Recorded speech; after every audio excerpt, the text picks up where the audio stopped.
સેલો સાથે કામ કરવા માટેના લીબરઓફીસ કેલ્ક પરના મૌખિક ટ્યુટોરિયલમાં સ્વાગત છે. આ ટ્યુટોરિયલમાં આપણે શીખીશું સ્પ્રેડશીટમાં કેવી રીતે નંબરો, લખાણ, તારીખ અને સમય દાખલ કરવું. ફોર્મેટ સેલ્સ સંવાદ બોક્સ કેવી રીતે વાપરવું. કેવી રીતે સેલો અને શીટ્સ વચ્ચે નેવિગેટ કરવું. કેવી રીતે પંક્તિઓ, કોલમ અને શીટ્સમાં વસ્તુઓ પસંદ કરવું. આપણે આપણી ઓપરેટિંગ સિસ્ટમ તરીકે ઉબુન્ટુ 10.04 અને લીબરઓફીસ સ્યુટ આવૃત્તિ 334 નો ઉપયોગ કરીશું. તેથી ચાલો પ્રથમ શીખીએ કેવી રીતે સેલોમાં માહિતી દાખલ કરવી. આપણે આપણી પર્સનલ ફાઇનાન્સ ટ્રેકર.ઓડીએસ ફાઇલ ખોલીશું. તમે કોઈ ચોક્કસ સેલમાં તે ઉપર ક્લિક કરી અને પછી કીબોર્ડ દ્વારા લખાણ લખી શકો છો. લખાણ મૂળભૂત રીતે ડાબા ગોઠવાયેલા છે. તમે ફોર્મેટ બાર પરના કોઈ પણ એક ગોઠવણી ટેબો પર ક્લિક કરી ગોઠવણી બદલી શકો છો. ચાલો આ પહેલા જેવું કરીએ. હવે આ સ્પ્રેડશીટમાં A1 સેલને અનુલક્ષતા સેલ પર ક્લિક કરો. તમે જોઈ શકો છો કે પસંદિત સેલ પ્રકાશિત થયું છે. અહીં આપણે સ્તંભ શીર્ષકો પહેલેથી જ લખ્યા છે.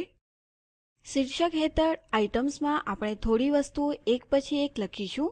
જેમ કે salary, house rent, electricity bill, phone bill, laundry અને મિસેલેનિયસ. સેલ નંબર બદલવા માટે સેલ ઉપર ક્લિક કરો અને નંબરમાં લખો. નકારાત્મક નંબર દાખલ કરવા માટે ક્યાં તો તે સામે બાદબાકી ચિહ્ન લખો અથવા તેને કૌંસ અંદર મૂકો. મૂળભૂત રીતે નંબરો જમણી તરફ ગોઠવાયેલા છે અને નકારાત્મક નંબરો આગળ બાદબાકી ચિહ્ન છે. ચાલો ફેરફારો રદ કરીએ. હવે સિરિયલ નંબર શીર્ષક અંદર જે આપણી પર્સનલ ફાઇનાન્સ ટ્રેકર.ઓડીએસ સ્પ્રેડશીટમાં એસએન તરીકે વ્યક્ત થાય છે ત્યાં આપણે દરેક વસ્તુના સિરિયલ નંબર એક પછી એક આપવા ઈચ્છીએ છીએ. તેથી A2 ને અનુલક્ષતા સેલ પર ક્લિક કરો અને 1, 2, 3 નંબર એક પછી એક દાખલ કરો. સિરિયલ નંબરને ઓટોફિલ કરવા માટે A4 સેલ પર ક્લિક કરો. થોડું બ્લેક બોક્સ સેલના તળિયે જમણી તરફના ખૂણે દ્રશ્યમાન થાય છે. તે સેલ A7 સુધી ખેંચો અને માઉસ બટન છોડો. તમે જોશો કે A5 થી A7 સુધીના સેલો વારાફરતી શ્રેણી નંબર સાથે રચાયેલ છે. વસ્તુઓના સિરિયલ નંબર દાખલ કર્યા પછી હવે આપણે દરેક વસ્તુની કિંમત કોસ્ટ શીર્ષક હેઠળ દાખલ કરીશું. તેથી આપણે C3 તરીકે સંદર્ભ ધરાવતા સેલ પર ક્લિક કરીશું અને હાઉસ રેન્ટ માટે ખર્ચ રૂપિયા 6000 તરીકે લખીશું. હવે જો આપણે નંબર પહેલા રૂપિયા ચિહ્ન ઈચ્છીએ તો ધારો કે આપણે ઇલેક્ટ્રિસિટી બિલ માટે 800 રૂપિયા દાખલ કરવા ઈચ્છીએ છીએ તો સેલ C4 પર જમણું માઉસ બટન ક્લિક કરો અને ફોર્મેટ સેલ્સ વિકલ્પ ઉપર ક્લિક કરો. આ ફોર્મેટ સેલ સંવાદ બોક્સ ખોલશે. પ્રથમ ટેબ નંબર છે. જો તે પહેલાથી પસંદ ન હોય તો તે પર ક્લિક કરો. કેટેગરી અંદર વિવિધ વર્ગો દેખાય છે જેમ કે number, percentage, currency, date, time વગેરે. ચાલો કરન્સી પસંદ કરીએ. હવે ફોર્મેટ વિકલ્પ હેઠળ નીચે તીર પર ક્લિક કરો. આ વિશ્વના વિવિધ ચલણ ચિહ્નો પ્રદર્શિત કરશે. ચાલો ઉપર સ્ક્રોલ કરો અને INR રૂપીસ ઇંગ્લિશ ઇન્ડિયા પસંદ કરો. મૂળભૂત રીતે 1234 રૂપિયા નીચે આવતા ડ્રોપ ડાઉનમાં પસંદ થયેલ છે. તમે જમણી બાજુના નાના પૂર્વદર્શન વિસ્તારમાં તેનું પૂર્વદર્શન જોઈ શકો છો.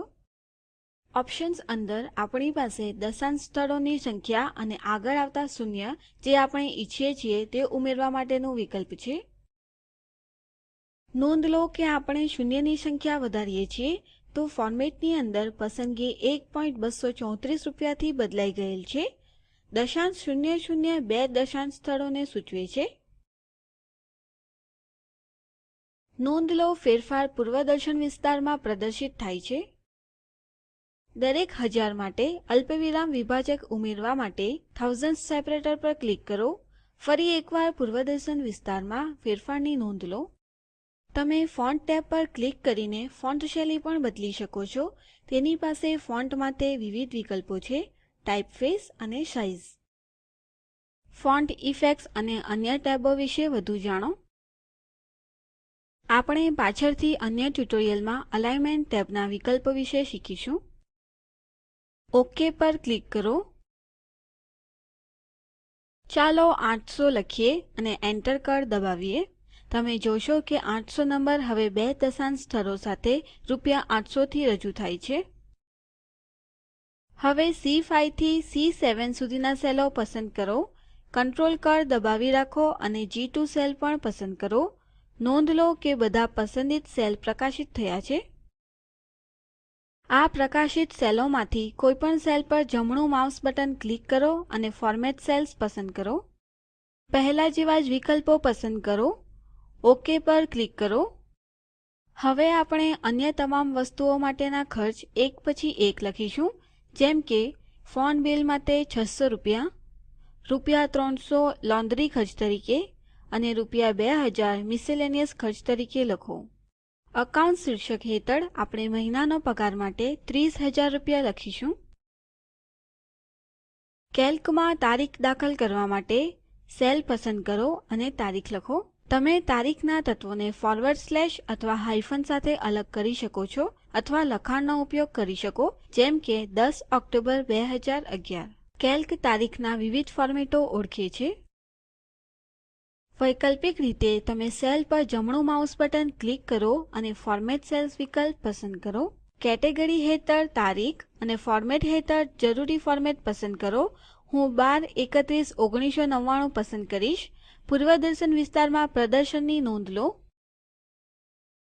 ફોર્મેટ કોડ નીચે પણ MMDD અને YYYY તરીકે દર્શાવવામાં આવે છે. તમે ફોર્મેટ કોડ જરૂરિયાત પ્રમાણે બદલી શકો છો.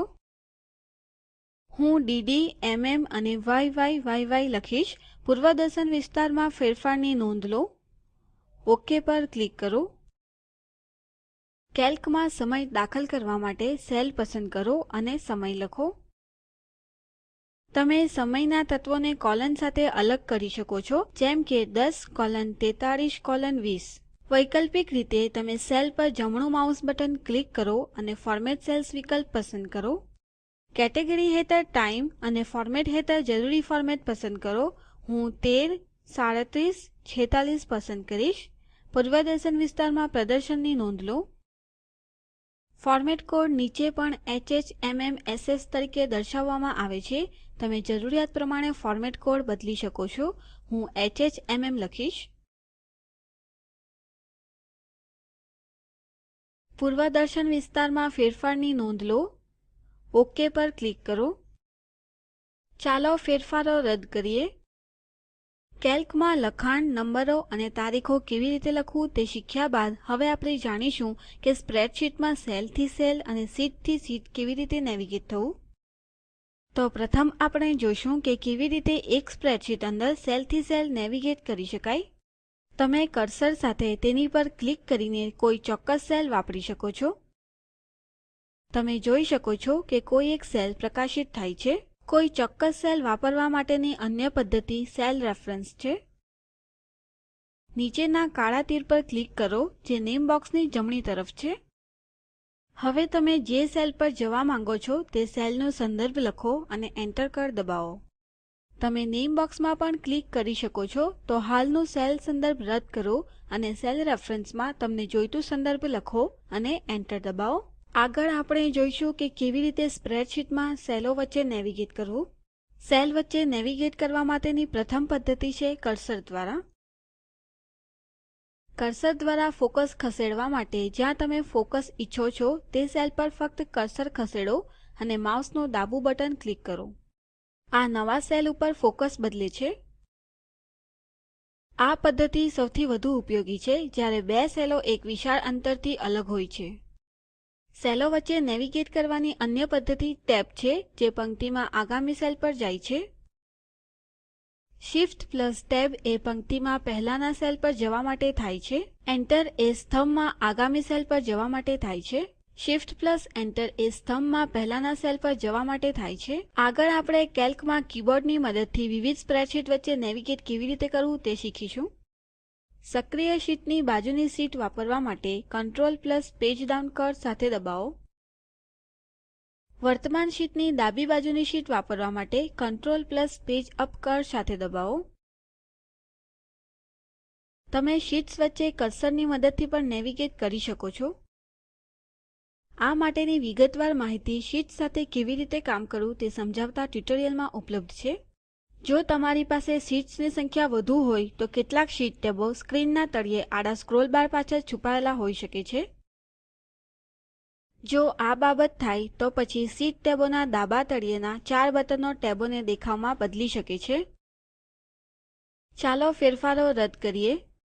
કર્સર દ્વારા સંલગ્ન એટલે કે કન્ટિગ્યુઅસ સેલોના વિસ્તારને પસંદ કરવા માટે પ્રથમ સેલમાં ક્લિક કરો. માઉસનું ડાબું બટન દબાવી નીચેની તરફ પકડી રાખો. સ્ક્રીનની ઉપર કર્સરને ખસેડો અને જેવું જરૂરી સેલોનો વિસ્તાર પ્રકાશિત થાય એટલે માઉસનું ડાબું બટન છોડી દો